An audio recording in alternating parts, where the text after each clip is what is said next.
প্ৰথম কুৱেশ্যনটো দিয়া আছে পদ্মনাথ গোহাঁই বৰুৱাক মহাত্মা গান্ধীৰ লগত চিনাকি কৰাই দিয়া ব্যক্তিজন কোন? অপশ্যন এ দিয়া আছে তৰুণৰাম ফুকন, অপশ্যন বি দিয়া আছে বিষ্ণুপ্ৰসাদ ৰাভা, অপশ্যন চি দিয়া আছে লক্ষ্মীনাথ বেজবৰুৱা আৰু অপশ্যন ডি দিয়া আছে বেণুধৰ ৰাজখোৱা। ইয়াৰ শুদ্ধ আনচাৰটো হৈছে আনচাৰ এ তৰুণৰাম ফুকন। পদ্মনাথ গোহাঁই বৰুৱাক মহাত্মা গান্ধীৰ লগত চিনাকি কৰাই দিয়া ব্যক্তিজন তৰুণৰাম ফুকন। নেক্সট কুৱেশ্যনটো হৈছে ৰাষ্ট্ৰপতি মেন অৱ দি নেশ্যন সন্মান লাভ কৰা অসমৰ একমাত্ৰ ব্যক্তি তলৰ কোনজন? অপশ্যন এ দিয়া আছে ভূপেন হাজৰিকা, অপশ্যন বি দিয়া আছে বিষ্ণুৰাম মেধি, অপশ্যন চি দিয়া আছে হিতেশ্বৰ শইকীয়া, অপশ্যন ডি দিয়া আছে সৰ্বানন্দ সোণোৱাল।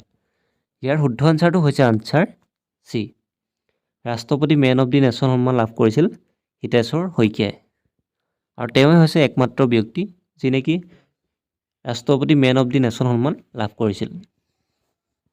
নেক্সট কুৱেশ্যনটো দিয়া আছে ফুৰালুং পূজা তলৰ কোনটো জনগোষ্ঠীয়ে পালন কৰে? অপশ্যন এ দিয়া আছে ৰাভা, অপশ্যন বি দিয়া আছে চুতীয়া, অপশ্যন চি দিয়া আছে কছাৰী আৰু অপশ্যন ডি দিয়া আছে আহোম। ইয়াৰ শুদ্ধ আনচাৰটো হৈছে আনচাৰ ডি আহোমসকলে পালন কৰে। নেক্সট কুৱেশ্যনটো দিয়া আছে অসমত দেশভক্তি দিৱস তলত উল্লেখ কৰা কিমান তাৰিখে পালন কৰা হয়? অপশ্যন এ দিয়া আছে 28 জুলাই, অপশ্যন বি দিয়া আছে 2 এপ্ৰিল, অপশ্যন চি দিয়া আছে 15 মাৰ্চ আৰু অপশ্যন ডি দিয়া আছে 20 আগষ্ট। ইয়াৰ শুদ্ধ আনচাৰটো হৈছে আনচাৰ এ অসমত দেশভক্তি দিৱস 28 জুলাই তাৰিখে পালন কৰা হয় প্ৰতি বছৰে। নেক্সট কুৱেশ্যনটো দিয়া আছে বিহুক জাতীয় উৎসৱ ৰূপে তলত উল্লেখ কৰা কিমান চনত ঘোষণা কৰা হৈছিল? অপশ্যন এ দিয়া আছে 1905, অপশ্যন বি দিয়া আছে 1952, অপশ্যন চি দিয়া আছে 1985 আৰু অপশ্যন ডি দিয়া আছে 2003। ইয়াৰ শুদ্ধ আনচাৰটো হৈছে আনচাৰ বি 1952 চনত বিহুক জাতীয় উৎসৱ ৰূপে ঘোষণা কৰা হৈছিল। নেক্সট কুৱেশ্যনটো দিয়া আছে মণিৰাম দেৱানৰ প্ৰকৃত নাম কি?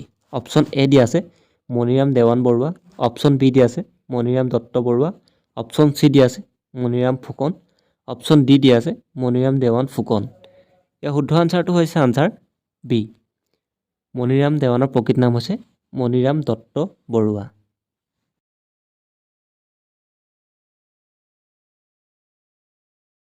নেক্সট কুৱেশ্যনটো দিয়া আছে তলত উল্লেখ কৰা কোনখন প্ৰতিমা বৰুৱা পাণ্ডে জীৱনভিত্তিক চিনেমা? অপশ্যন এ দিয়া আছে পূৰব কি আৱাজ, অপশ্যন বি দিয়া আছে সোণৰ বৰণ পাখি, অপশ্যন চি দিয়া আছে সেউজীয়া পাতৰ দৰে আৰু অপশ্যন ডি দিয়া আছে জোনাকীৰ কাহিনী। ইয়াৰ শুদ্ধ আনচাৰটো হৈছে আনচাৰ বি সোণৰ বৰণ পাখি। সোণৰ বৰণ পাখি এই ছবিখন হৈছে প্ৰতিমা বৰুৱা পাণ্ডে জীৱনভিত্তিক এখন চিনেমা আৰু এই পূৰব কি আৱাজ এই চিনেমাখন কনকলতা বৰুৱা জীৱনভিত্তিক এখন চিনেমা। নেক্সট কুৱেশ্যনটো দিয়া আছে সদৌ অসম ৰায়ত সভাৰ প্ৰথম অধিৱেশনত কোনে সভাপতিত্ব কৰিছিল? অপশ্যন এ দিয়া আছে তৰুণৰাম ফুকন, অপশ্যন বি দিয়া আছে নবীন চন্দ্ৰ বৰদলৈ, অপশ্যন চি দিয়া আছে নবীন চন্দ্ৰ গগৈ আৰু অপশ্যন ডি দিয়া আছে পদ্মনাথ গোহাঁই বৰুৱা। ইয়াৰ শুদ্ধ আনচাৰটো হৈছে আনচাৰ বি নবীন চন্দ্ৰ বৰদলৈয়ে সদৌ অসম ৰায়ত সভাৰ অধিৱেশনত সভাপতিত্ব কৰিছিল প্ৰথমখন। নেক্সট কুৱেশ্যনটো দিয়া আছে আহোম সভাৰ প্ৰথম অধিৱেশন কোনখন ঠাইত অনুষ্ঠিত হৈছিল? অপশ্যন এ দিয়া আছে শিৱসাগৰ, অপশ্যন বি দিয়া আছে যোৰহাট, অপশ্যন চি দিয়া আছে ডিব্ৰুগড় আৰু অপশ্যন ডি দিয়া আছে গুৱাহাটী। ইয়াৰ শুদ্ধ আনচাৰটো হৈছে আনচাৰ এ আহোম সভাৰ প্ৰথম অধিৱেশন হৈছিলে শিৱসাগৰত আৰু তাত সভাপতিত্ব কৰিছিলে পদ্মনাথ গোহাঁই বৰুৱাই। নেক্সট কুৱেশ্যনটো দিয়া আছে ফুলগুৰি ধেৱা তলৰ কোনখন ঠাইত সংঘটিত হৈছিল? অপশ্যন এ দিয়া আছে নগাঁও, অপশ্যন বি দিয়া আছে যোৰহাট, অপশ্যন চি দিয়া আছে ডিব্ৰুগড়, অপশ্যন ডি দিয়া আছে গুৱাহাটী। ইয়াৰ শুদ্ধ আনচাৰটো হৈছে আনচাৰ এ ফুলগুৰি ধেৱা নগাঁৱত সংঘটিত হৈছিল। নেক্সট কুৱেশ্যনটো হৈছে ফুলগুৰি ধেৱা তলৰ কোনটো চনত সংঘটিত হৈছিল? অপশ্যন এ দিয়া আছে 1826, অপশ্যন বি দিয়া আছে 1961, অপশ্যন চি দিয়া আছে 1861, অপশ্যন ডি দিয়া আছে 1856। ইয়াৰ শুদ্ধ আনচাৰটো হৈছে আনচাৰ চি 1861 চনত ফুলগুৰি ধেৱা সংঘটিত হৈছিল। নগাঁৱৰ যি ফুলগুৰি সেই ফুলগুৰি নামে ঠাইত সংঘটিত হৈছিল। নেক্সট কুৱেশ্যনটো হৈছে ফুলগুৰি ধেৱা তলৰ কোনখন নদীৰ পাৰত সংঘটিত হৈছিল? অপশ্যন এ দিয়া আছে কলং, অপশ্যন বি দিয়া আছে কপিলী, অপশ্যন চি দিয়া আছে দিহিং, অপশ্যন ডি দিয়া আছে দিচাং। ইয়াৰ শুদ্ধ আনচাৰটো হৈছে আনচাৰ এ কলং নদীৰ পাৰত সংঘটিত হৈছিল। নগাঁও চহৰৰ যি ফুলগুৰি নামে ঠাই আছে সেই ফুলগুৰি ঠাইৰ কলং নদীৰ পাৰত ফুলগুৰিত সেৱা সংঘটিত হৈছিল। নেক্সট কুৱেশ্যনো দিয়া আছে মহাত্মা গান্ধীজীয়ে তেজপুৰত আহি তলৰ কোনটো বিষয়ত বক্তৃতা প্ৰদান কৰিছিল? অপশ্যন এ দিয়া আছে ভাৰত ত্যাগ আন্দোলন, অপশ্যন বি দিয়া আছে স্বৰাজ, অপশ্যন চি দিয়া আছে স্বৰাজ আৰু অসহযোগ, অপশ্যন ডি দিয়া আছে অহিংসা। ইয়াৰ শুদ্ধ আনচাৰটো হৈছে আনচাৰ চি। মহাত্মা গান্ধীয়ে তেজপুৰত আহি স্বৰাজ আৰু অসহযোগৰ ওপৰত বক্তৃতা প্ৰদান কৰিছিল।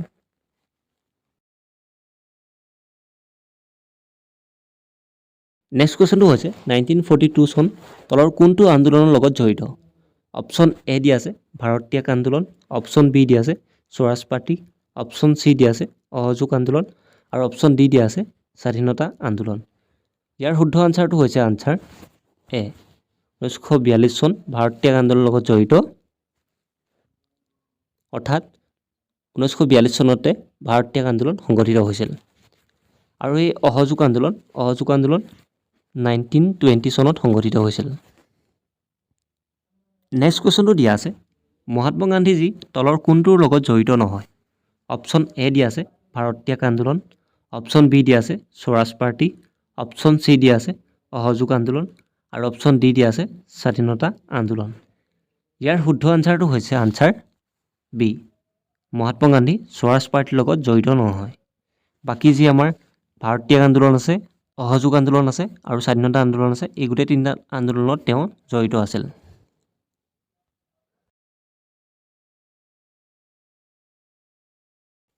নেক্সট কুৱেশ্যনো দিয়া আছে মহাত্মা গান্ধীজীয়ে তলৰ কোনখন আশ্ৰম স্থাপন কৰিছিল?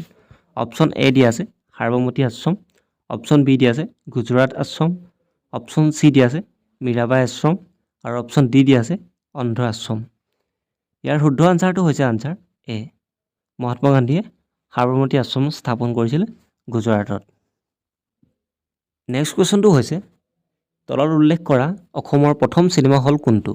অপশ্যন এ দিয়া আছে জোনাকী, অপশ্যন বি দিয়া আছে অনুৰাধা, অপশ্যন চি দিয়া আছে জোনালী আৰু অপশ্যন ডি দিয়া আছে আইদেউ।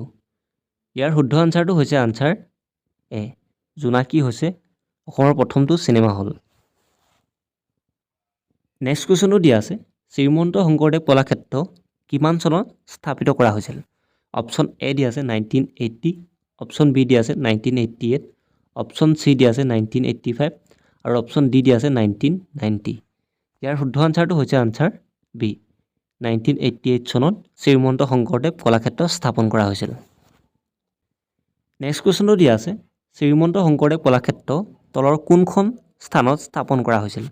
অপশ্যন এ দিয়া আছে গুৱাহাটী পাঞ্জাবাৰী, অপশ্যন বি দিয়া আছে গুৱাহাটীৰ ৰূপনগৰ, অপশ্যন চি দিয়া আছে তেজপুৰ চহৰত আৰু অপশ্যন ডি দিয়া আছে গুৱাহাটী কাহিলীপাৰাত।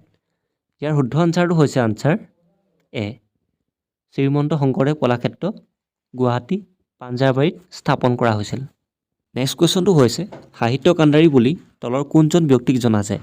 অপশ্যন এ দিয়া আছে পদ্মনাথ গোহাঁই বৰুৱা, অপশ্যন বি দিয়া আছে বিষ্ণুপ্ৰসাদ ৰাভা, অপশ্যন চি দিয়া আছে লক্ষ্মীনাথ বেজবৰুৱা, অপশ্যন ডি দিয়া আছে বেণুধৰ ৰাজখোৱা। ইয়াৰ শুদ্ধ আনচাৰটো হৈছে আনচাৰ এ পদ্মনাথ গোহাঁই বৰুৱা। অসমীয়া সাহিত্যত সাহিত্য কাণ্ডাৰী বুলি পদ্মনাথ গোহাঁই বৰুৱাক জনা যায়। নেক্সট কুৱেশ্যনটো হৈছে অসম সাহিত্য সভাই তলৰ কোনজন ব্যক্তিক বিশ্বৰত্ন উপাধি প্ৰদান কৰিছিল? অপশ্যন এ দিয়া আছে ভূপেন হাজৰিকা, অপশ্যন বি দিয়া আছে বিষ্ণুৰাম মেধি, অপশ্যন চি দিয়া আছে হিতেশ্বৰ শইকীয়া আৰু অপশ্যন ডি দিয়া আছে সৰ্বানন্দ সোণোৱাল। ইয়াৰ শুদ্ধ আনচাৰটো হৈছে আনচাৰ এ।